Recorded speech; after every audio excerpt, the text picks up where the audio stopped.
Em nome do Pai, do Filho e do Espírito Santo. Amém.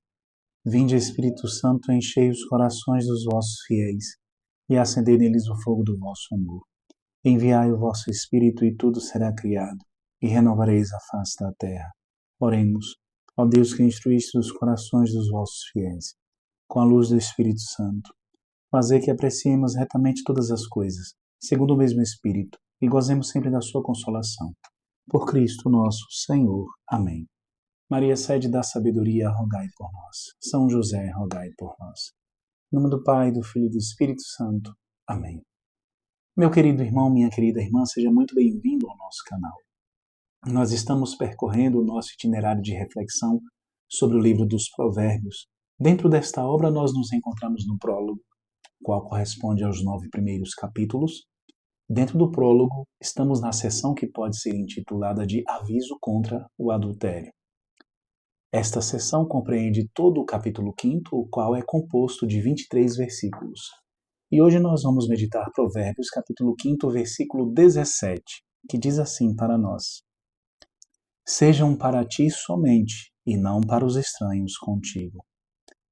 A que se refere aqui o autor? Ele está se referindo, obviamente, a aliança conjugal entre o homem e a mulher, ou seja, o sagrado matrimônio, e, ao mesmo tempo, está se referindo também à aliança de fidelidade do fiel para com Deus, ou seja, enquanto membro do povo de Deus. Sejam para ti somente e não para os estranhos contigo. O que isso quer dizer? Hoje, Provérbios 5:17 nos convida a voltar a olhar para o que é só nosso, dado por Deus, e protegê-lo com reverência. Nós somos chamados a refletir. O que é só nosso? O que é que Deus deu somente para mim? O que é que eu devo proteger com reverência? Proteger com sagrado temor.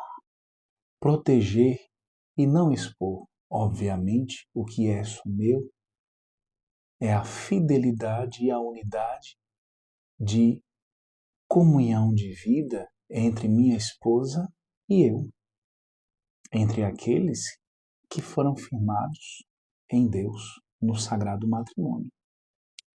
De fato, o Catecismo da Igreja Católica fala assim para nós, no número 2364, diz assim: ambos os esposos constituem uma íntima comunidade de vida e de amor, fundada pelo Criador e por ele dotada de leis próprias.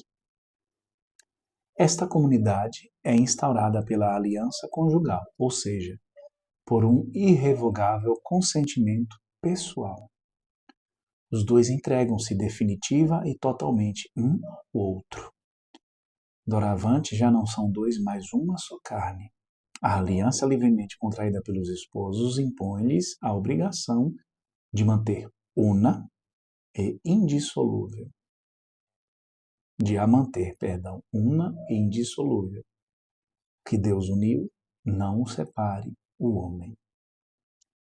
Obviamente, aqui o catecismo está falando da fidelidade conjugal. Ele está a mostrar para nós que a unidade deve ser preservada, deve ser guardada, e a indissolubilidade, ou seja, sem divisão, sem ruptura. Uma das coisas que você precisa se perguntar hoje, principalmente você que é casado, que está em uma unidade com outra pessoa, você homem unido a uma mulher, você mulher unida a um homem. A pergunta que precisa ser feita: como eu tenho preservado o meu matrimônio?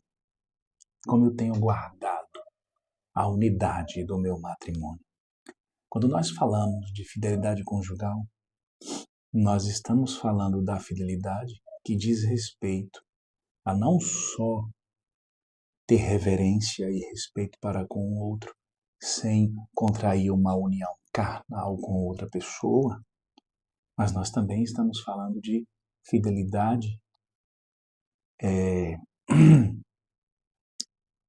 A fidelidade na sua totalidade. A fidelidade que toca todas as dimensões da vida conjugal. Ou seja, a fidelidade, por exemplo, ao pudor. Fidelidade ao pudor.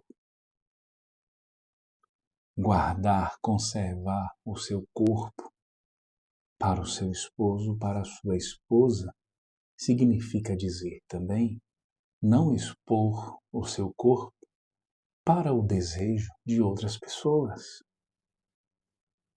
A fidelidade também diz respeito a guardar a intimidade do casal dentro do casal. Por que eu vou expor a intimidade do meu matrimônio, do meu casamento com a minha esposa para outras pessoas? Por que eu vou tornar público aquilo que é íntimo, aquilo que é pessoal, aquilo que é do âmbito privado? É disso que a palavra de Deus está falando hoje e que esse número do Catecismo da Igreja Católica vem corroborar para que nós possamos compreender. Os dois entregam-se definitiva e totalmente um ao outro. É um ao outro. É uma entrega, portanto, que requer que seja guardado. Você precisa preservar a intimidade do seu matrimônio, da sua vida familiar. Nós conhecemos muitas pessoas, eu conheço algumas pessoas que infelizmente ficam expondo a intimidade do casal, ficam expondo a fraqueza do outro, os limites do outro. O quanto isso é ruim, o quanto isso destrói o matrimônio, o quanto isso destrói a vida familiar. E muitas vezes as pessoas fazem isso com o intuito de mostrar serem elas o poço de virtudes. É como se fosse o acerto daquele matrimônio. Eu sou o acerto. O outro é o desvio, o outro é o limite, o outro é o erro. As pessoas ficam tentando mostrar-se como santas e, deste modo, ficam tentando expor as limitações do outro, do cônjuge, do companheiro. Cuidado. Viver na santidade significa também preservar. Preservar não só o leito conjugal, preservar também a vida íntima, sexual, matrimonial, mas preservar também o outro na sua integridade.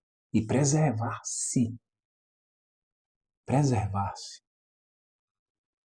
Eu dizia para vocês que este versículo também ele pode ser entendido no que diz respeito à nossa aliança de amor com Deus, tanto no âmbito do matrimônio como também a aliança enquanto membro pertencente ao povo do Senhor.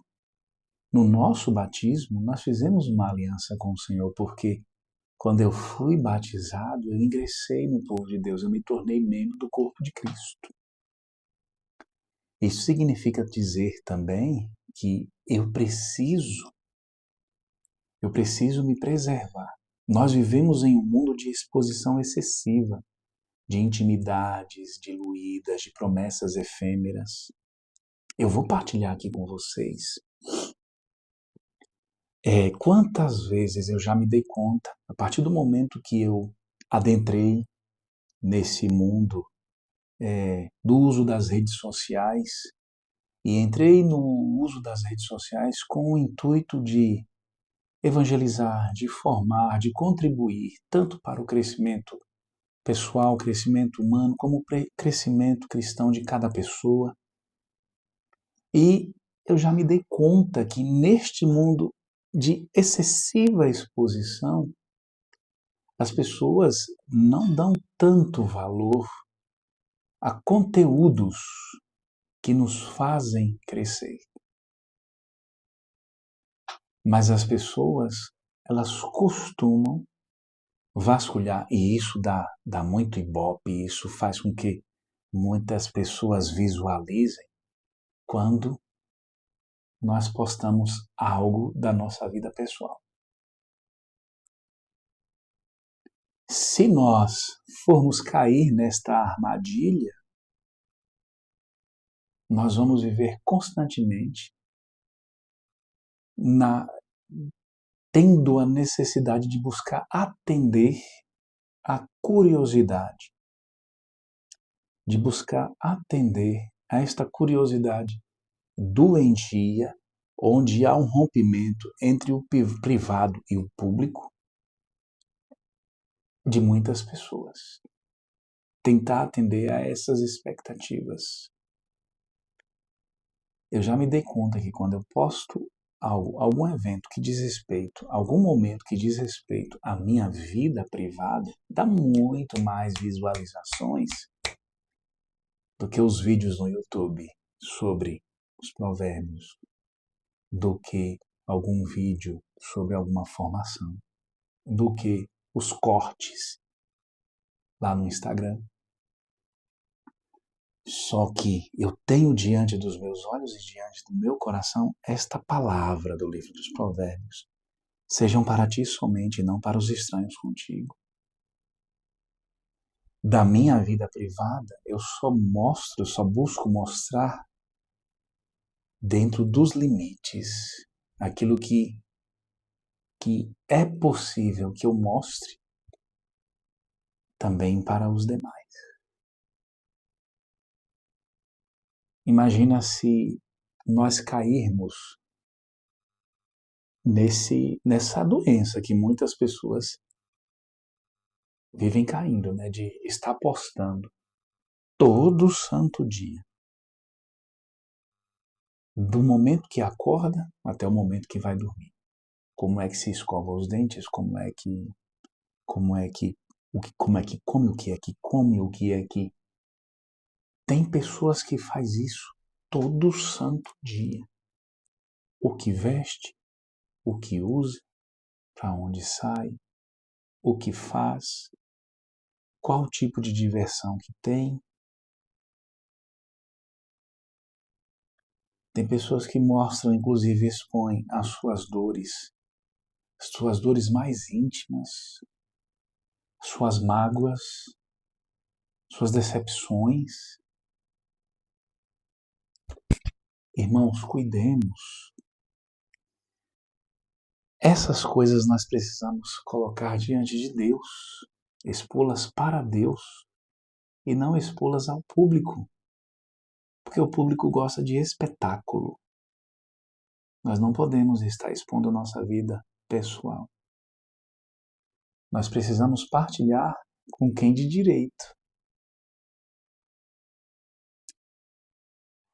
Quem que está pronto para ouvir minha dor? Deus. E quem além de Deus? Minha esposa, meu esposo, meu amigo de confiança, minha amiga de confiança. Pessoa que tem uma intimidade, um nível sagrado comigo, uma pessoa que respeita os meus limites, uma pessoa que me ajuda a crescer, que me faz enxergar meus erros e buscar corrigi-los, pessoa que busca me levar para Deus. É com essas pessoas que eu preciso partilhar minha vida e não estar expondo minha vida em espetáculo para o público. É o que Deus espera de nós. Então que nós possamos pedir a Deus a graça de viver a fidelidade, aqueles que são casados, fidelidade matrimonial e, sobretudo, a fidelidade aos nossos próprios princípios e a fidelidade à preservação da nossa autoimagem. A fidelidade também à nossa vida íntima e particular, porque ela diz respeito, em primeira instância, a Deus e, em segunda instância, a nós mesmos. Que o Senhor nos ajude e que possamos viver de acordo com a vontade do Senhor. Louvado seja nosso Senhor Jesus Cristo, para sempre seja louvado. Fique na paz do Senhor.